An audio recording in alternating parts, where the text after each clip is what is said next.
Hey guys, alright, so I'm going hunting this Thanksgiving weekend. Wish me luck. It is going to be in the Northeast. It is going to be in the Adirondack Mountains. Hunting season already started for those guys that are in the Northeast. It's going to be really cold. I know there's already snow on the ground. For me, hunting is, yes, everybody would like to get a buck. I understand it. It's a meat source, it's protein, it's great. But it's also a spiritual experience for me because I don't get to go out into the mountains as much as humanly possible. So I really like going up there, and it gives me a chance to get out of the city and enjoy myself and enjoy my life. So what I usually do is last year, I brought a pack. It was great. I didn't get anything last year. Hopefully this year will be different. I used the Eberlestock pack. I think this is the half track. Pretty decent pack. It was very comfortable. I'm not a big fan of the colors because it is a lot of green. It is like a digital green. But if you guys know or have purchased from Eberlestock before, these packs are very expensive. They can cost you about $400 or $500. This one I got on sale for I think like 160 bucks. Retails for like 200 and something dollars. But because of the color, it wasn't moving, so I guess Eberlestock decided to reduce the cost, and that's why I got the pack. Ideally, you want the camouflage color to match the area that you're going into. My area happens to be very wooded, very fall colory. I don't know. In any case, very fall color, so it's a lot more orange than green, a lot more white than green or brown. Which is fine though, because the way I look at it is I put my pack on, I go to the tree stand or I go to a spot, and then I just sit my pack down. I'm not really walking around with it, so it's not too much of a big deal. I am looking at other packs, but I mean in a different color. Eberlestock is outstanding pack. They make a lot of them for the military, and I used one in the military. It was excellent pack. Alright guys, so for everybody that goes hunting, you know this is going to be a little bit different. Ideally, depending on your location, where you're hunting and what your hunting season is, it's going to change. I live up in the Northeast, so it's going to be, this is the gear that I'm going to take. Temperature fluctuates now here in the Northeast, so it could be cold one day, hot the next, snowing one day. I'm going to be in the mountains, so plan on being cold. That's the bottom line. A couple of the gear items that I have, I might take, I might not take, depending on what happens that day, but I usually keep all this stuff inside of my bag in case something happens. Either I do get a deer or, in emergencies. There are hunters that get lost consistently in the woods. They're not familiar with the area and they get lost. And then when they get lost, then it becomes a rescue mission, not a hunting mission anymore, and it kind of ruins everybody's day. Best thing to do is if you get lost and you really get turned around, just stay in the area where you're at, light a fire, shelter down, hopefully you have some food with you, and your hunting mates should come and find you. They'll call the appropriate authorities. Ideally, if you can, use your cell phone if you get service. A lot of times in the mountains you do not get service, so you kind of got to self-rescue if you have to, but best thing to do is stay put, light a fire, let your friends come and find you, call the sheriff's office, that kind of thing. Alright, so I'm going to go over the gear. The gloves that I use, depending on how cold or how warm it is going to depend on what I'm wearing. So these are just mechanics gloves. There's nothing special about them. I find that if it's a little bit warmer out, I can use those. When it's cold out, I use these heavy-duty Gore-Tex gloves. These are thin-insulated. They are very large, very comfortable, and they do the job. They're called Hot Shots, I believe. I used these last year. They're excellent. You can use any type of gloves or mittens that you feel comfortable with. As far as hats, depending on where I'm hunting, sometimes the law requires that you wear a little bit of orange. I don't like to wear woolly caps as much, but if I need it, I have it. And what I usually tend to wear is these things. This is a gaiter. This is a neck gaiter by Under Armour. Excellent. And you can see it's all fleeced inside. Very, very warm. This is another piece from Under Armour. It has the infrared type of fleece type thing. These are super, super warm. I think they call these balaclava. Really nice. It doesn't have to be camouflage, but I find that the more camouflage you are, the less likely that the animals are apt to see you. Obviously, if you get in trouble, you're in a rescue situation, wear as much orange as you can so people can spot you. I'm not sure. A lot of people say that deer can see orange. I don't know if that's true or not. I'm not a buck, so I couldn't tell you. But the law states in our area that you have to have at least a little piece of orange on you so hunters don't shoot you. Now, what I tend to do a lot of times is I have 2 ball caps. I'm kind of a ball cap kind of guy. If I'm moving in the woods around, I'm going to wear some type of ball cap or some type of orange while I'm moving. If I stop, I'm going to switch to something more tactical or camouflaged. And the reason for that is because I'm in one spot. I don't have to move anymore. If a ranger comes up on me, I could always just pull this out. This is the license carrier thingy, and of course it's in orange. And what's really good about this is that if I drop it, I can see it in the woods, especially at night. A lot of people don't realize that depending on where you're hunting, a lot of times the animals don't come out until early morning or late evening, so it's usually going to be dark. As far as hearing protection goes, I usually don't carry hearing protection, but I want to try this out. This is something that you could wear around your neck. I shoot either a 308 or 30-06, and it's very loud. Yes, it's only 1 or 2 shots, but it's enough to damage your hearing. And if you have the time to just throw this up around your, throw it on your neck and then put it on your ears before you take the shot, you'll probably be a lot better off. I always carry some type of shelter. This happens to be just a rain. This is a rain poncho, but I can use it as a shelter if I ever get caught out there. Always trying to keep a little bit of survivability out there, especially when it's cold. Speaking of which, I carry my Bivy Escape Bivy. It's very, very lightweight. You don't have to worry about it. It's made by Eventual Medical Kits. Great stuff. I don't have to worry about it. It's already there in case I get into trouble. As far as fire is concerned, I always take the Ease Bit. I have a lighter and I also have a fire striker, so that's a couple ways to make fire. I'm not trying to mess around in the woods if I'm in a dangerous situation where I got lost or something bad happened. I'm just going to pull my little fire kit out, light a fire, and just wait for rescue. Some type of water filtration system. This happens to be the Mini Sawyer. Very, very lightweight. Doesn't take a lot. There are running streams, so I don't really have to worry about it. Or you can eat the snow, but if you can eat the snow, I highly suggest that you warm it up first because you don't want to be any colder than you have to be. SOS rations for food. These are pretty heavy, but I don't intend to be out there that long.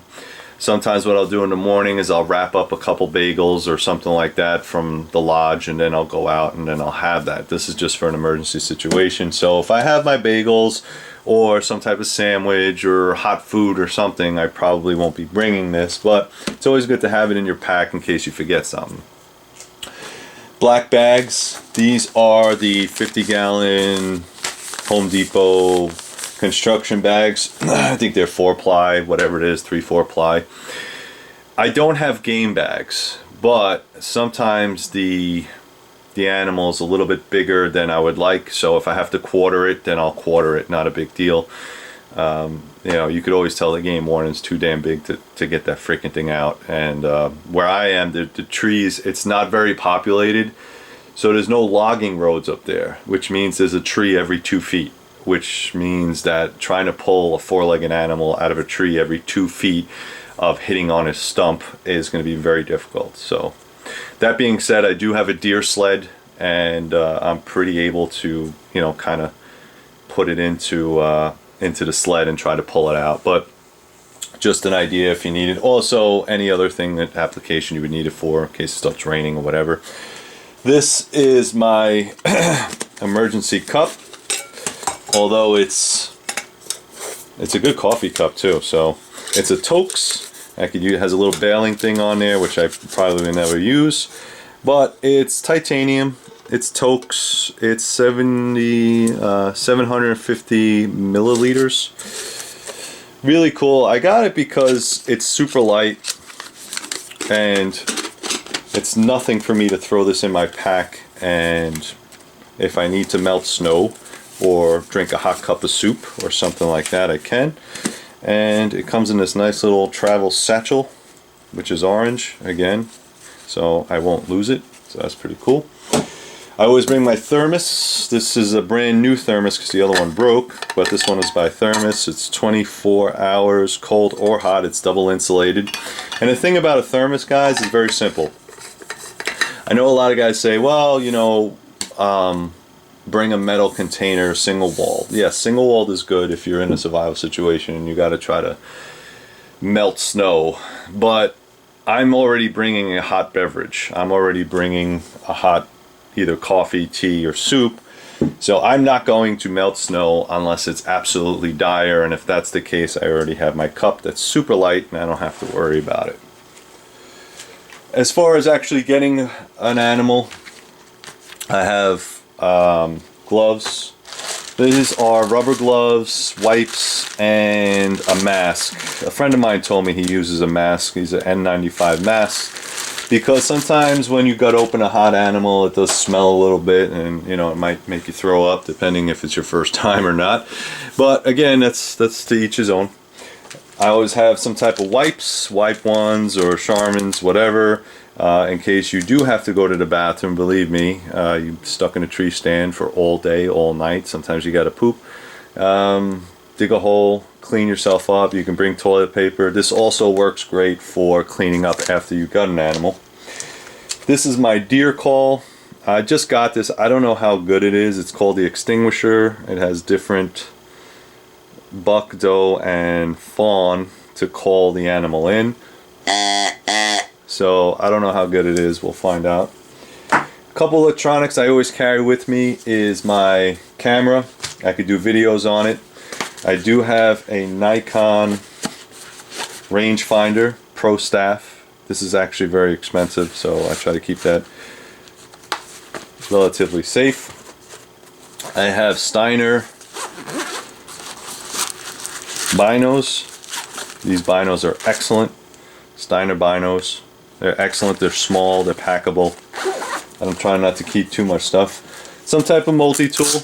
This one is my 300 Leatherman Super Tool. Very big super tool. You don't have to go this big. The Leatherman Wave works just as good, but you know, if you're going to be out there all day, and you just throw this in your pack. You don't have to wear it. My cutting tool for this year will be my Wilderness Bowie. You guys have seen me pack this quite a few times. It's an excellent knife. It's made out of 52-100 ball bearing steel. These are available on the website, so if you're interested in purchasing one of these knives, I suggest you go up there. It's a limited run. I only have so many. You can get it in gun blued if you're worried about rust. This happens to have my Carta handles on it. Excellent, excellent. This sheath was not made by me. It was made by Harper Leathers. I have a link on the website if you guys are interested. Let's see if you can see that. He makes excellent work. So the sheath was done by Harper Leathers. He's also a former military. Great guy, great to work with. And I think the sheets are like $50-60. So if you're interested, that's what you're looking at. Extra ammo, I always carry a sidearm. 44 Magnum's going to be my sidearm of choice. It is, I think these are Winchester 44 mag, 240 grain, hollow point soft. I would like to get the Buffalo Boar, but like where I'm going is going to be deer and black bear, so 44 Magnum should be able to take care of that. I'm shooting a 308 Winchester, 180 grain, high shock, soft points for my buck. Hopefully I get it. The pistol that I use is a 44 Magnum. It's going to be a Ruger Red Hawk, the Alaskan. So I also have a chest rig for that, which is kind of nice. Always some type of medical kit. This has a quick clot, It also has Advil, an ace bandage in case I sprain an ankle, in case I get shot by another hunter. I also have something in there for gunshot wounds. Hopefully that will never happen. Gloves, that type of stuff, boo-boo ouch stuff, it's all in there. All right, it's a very light, small trauma kit. It does have boo-boo stuff in case, you know, I get sick or my bowels aren't working, that kind of thing. 550 cord, this is the spool tool. There's so many uses to use for 550 cord, I'm not even going to mention it. Just have some type of cordage. I'm not sure if this will work on a 100-pound or 200-pound buck to string it up. Usually we have, you know, once we drag it out, we have some pretty decent cord or rope to hang it up to dry it out.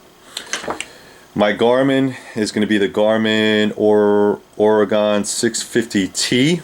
This is an excellent GPS. Like I said, these are awesome. It has you can take pictures of the area if you want to map it. Excellent GPS. It does come with the carabiner, which is cool because you can clip it onto your gear. Hopefully never get lost. But again, this runs on batteries, so my backup is a Suunto compass, and I do have a rape whistle or an SOS whistle if you like. Both these things have never failed me in the woods, especially if you're going out there for a long time. Headlamp. This headlamp is just a regular cheapy Energizer. Has red, has white, has bright, and it has holy shit I'm in trouble, come get me. Same thing with my flashlight. This happens to be the Nikkor. This has different settings, as you can see if I switch the bezel ring. Let's see. Okay, so it has that, it has bright, and then you could lower it as you see fit. Alright, so it has a couple different settings. And last but not least, this is the knife I used to go skinning with. This is the last, I think I have 2 more left of the Talon. Alright, this one happens to be gun blued. There's 2 more on the website that are left. They are not gun blued, but if you're interested, this makes an excellent skinning knife. It's very, very small, hollow grind, 1095 steel, and they all come with Kydex sheaths and a belt loop. So if you're interested in that, you can go up to the website and check it out. So that's pretty much it, guys. I know it looks like a lot of stuff, but like I said, I tailor this to when I get there. I bring all the stuff with me, and then I decide what I need and what I don't need. Most likely, I'm not going to need half this stuff. I'm going to kind of figure it out as the days go by, what I'm going to need, what I'm not going to need. And maybe I'll give you, hopefully I'll get a buck, and then I can give you guys a good after action report. So that's it, guys. Thank you very much. Go to threeriverblades.com if you guys are looking for an outstanding knife. Talk to you soon. Bye. Oh, happy Thanksgiving.